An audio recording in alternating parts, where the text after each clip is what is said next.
Bishop Middleton, your vocational path has taken you from homemaker and high school teacher in the Midwest to a historic place in national church life. You are the first YDS woman to become a United Methodist bishop.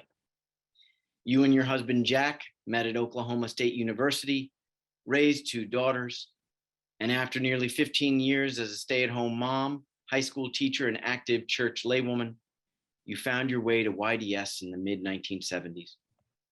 Your heart and mind were opened by Professors Letty Russell, Henri Nouwen, and Margaret Farley, as well as a rousing community of classmates. And so a new calling came into view. As an ordained United Methodist deacon and elder in the New York Conference, you inspired a series of firsts. You were the first woman to serve every position you held, including pastor of New Canaan United Methodist Church, district superintendent of Connecticut, and bishop of Harrisburg. Also the first United Methodist minister to ordain an openly gay elder. You've also been on adjunct faculty at YDS and New York Theological Seminary, as well as led spiritual retreats and conferences, having been trained at the Shalem Institute for Spiritual Formation. Further afield, you founded a Bolivian mission that links churches there with US counterparts here. And to Bolivia, you made 9 pilgrimages as pastor, DS, and bishop. On yet another continent, in Sierra Leone, your name is spoken every day. The Bishop Jane Middleton High School in Freetown was opened in 2014. As John Wesley might say, the world has been your parish. At the heart of YDS is the commitment to train women and men for the lay and ordained ministries of the church.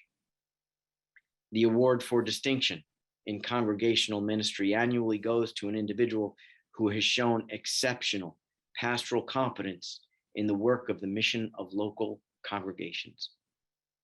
This year, we gladly honor Bishop Jane Allen Middleton.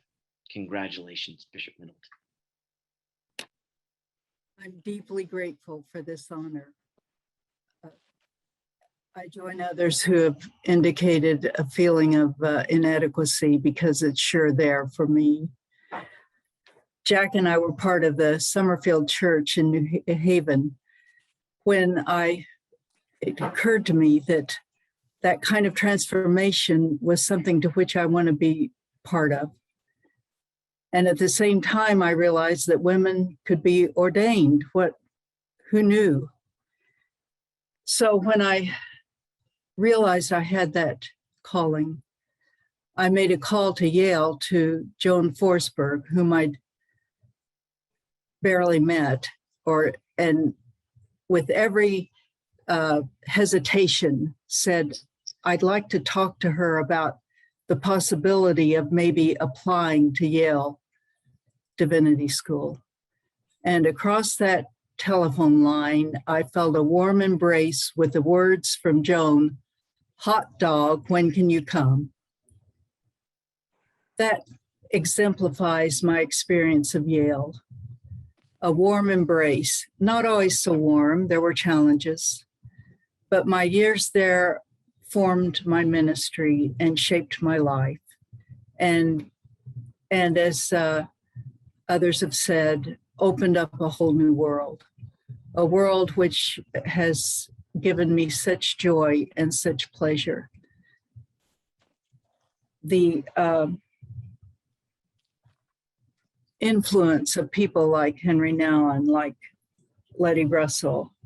I majored in Lettyology, by the way, and Henry and Margaret Farley. As I was graduating, I went to Margaret tearfully, saying, I just can't leave this place. And at one point she turned to me and said, well, you could stay and take an STM. I separated instantly because I knew that my calling was to be a part of the church, the local church. Ironically, much of my life has been not at the local church, but at the other level, with the sacred calling to be an overseer of churches and congregations and pastors. It's been a gift, a pleasure, a joy, an agony, and I am so deeply grateful to all of you at YDS who have been a part of this journey.